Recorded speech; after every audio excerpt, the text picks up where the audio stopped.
My name is Al Crawford, and I am a lighting designer by trade, but I am also a business owner of my own design firm. I went to the School of the Arts from 1993 to 1997.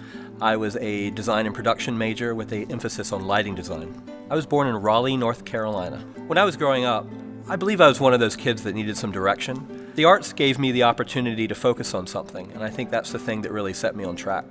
I grew up in an artist's family. My father was a very talented jazz musician, and so I was exposed to a lot of musical artists throughout my young life. And there was that one particular moment where I saw a concert performance that really involved lighting. It was actually a performance by Pink Floyd, a large concert called Pulse. I was in my early teens, probably maybe even 12, 13 years old, and it literally threw me on my back. And I asked my father, who does that? Someone creates that. And that's, I think, the aha moment that set me on my path. The School of the Arts was my first choice of university to go to. It has the best lighting design program and always has in the nation. What I expected out of my experience at the School of the Arts was really a thing out of the movies. I mean, all of us saw Fame, right? So it was one of those places I thought that everyone was dancing on the tables and there were artists everywhere running around with paintbrushes.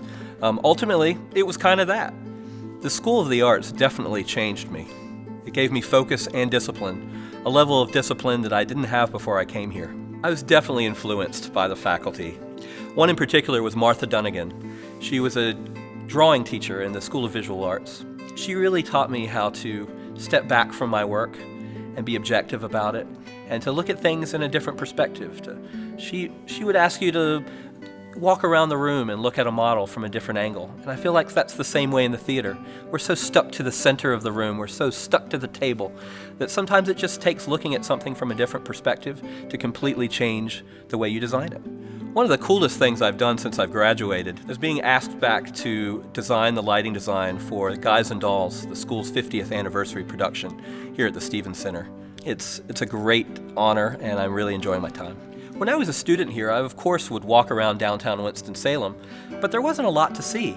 The city of Winston-Salem was really on a path of exploration and growth. It's been incredibly fun to be able to see all the things that are happening. It's not just restaurants and bars, but it's about the culture of the city. It's about the fabric and the rhythm of the city of Winston-Salem. And I think coming back 20 years later to see that growth has actually been successful, it's really changed for the best, and I think it's amazing to see it growing, and I'm sure it will continue to.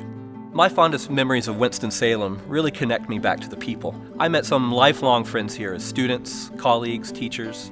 These people really helped mold who I am. They took me under their wing, and ultimately, in the end, they set me on a path of success.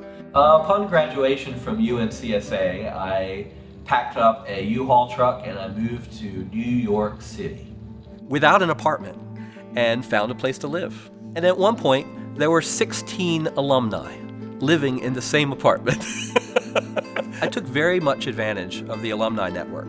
We supported each other, and we found a way to live, and we found a way to eat, and we created opportunity, ultimately. After about a year and a half, I started really searching out opportunities at the Alvin Ailey American Dance Theater. I've been the lighting director of the Alvin Ailey American Dance Theater for 17 years. At that company, I've had the great opportunity to light almost 40 ballets between the first company and the second companies. And between ARC3 Design, we do over 100 projects a year. It's probably coming around close to 2,000 projects since I graduated.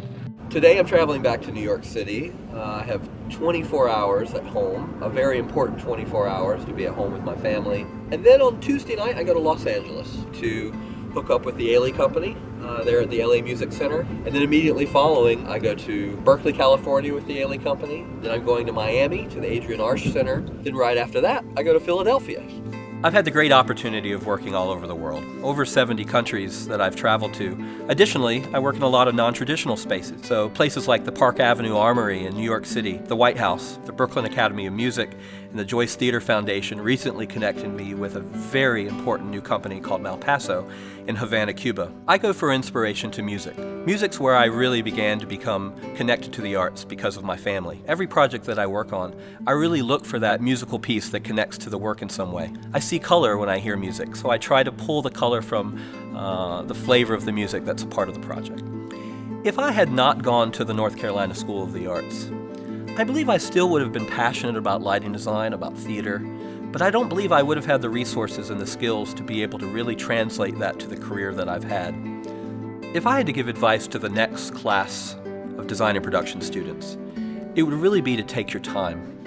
Enjoy your time here at school. Take advantage of all the opportunities you have here.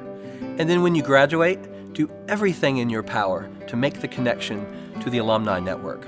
These folks are going to do everything they can in their power to make sure that you have a great transition into your professional life.